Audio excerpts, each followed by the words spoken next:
True story, and marketing agencies play a big role in that. That's their job. They want to push your product to as many people as possible. But the way they do that has evolved over time.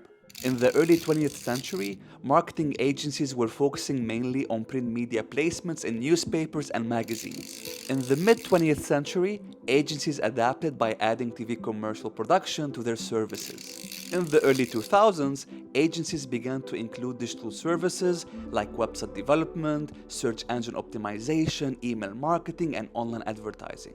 After 2010, agencies expanded their services to include social media management, content marketing, influencer partnerships, and video production.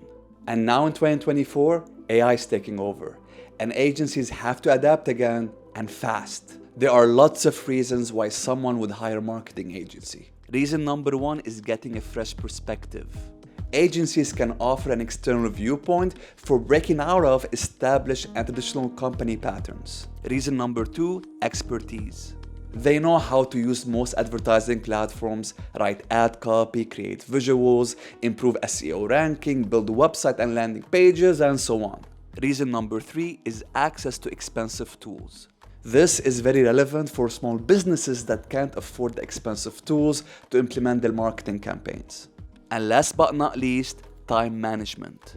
Many companies prefer to outsource their marketing efforts so they can focus on other business areas. What's happening now is that AI tools like ChatGPT are taking over. We can gain that expertise by writing a few prompts. AI tools are becoming more affordable, and they save us lots of time and make us more productive. So if you're running a marketing agency and your unique selling point is this, you might be in trouble. This should be your unique selling point. As an agency, you work with different clients from different industries.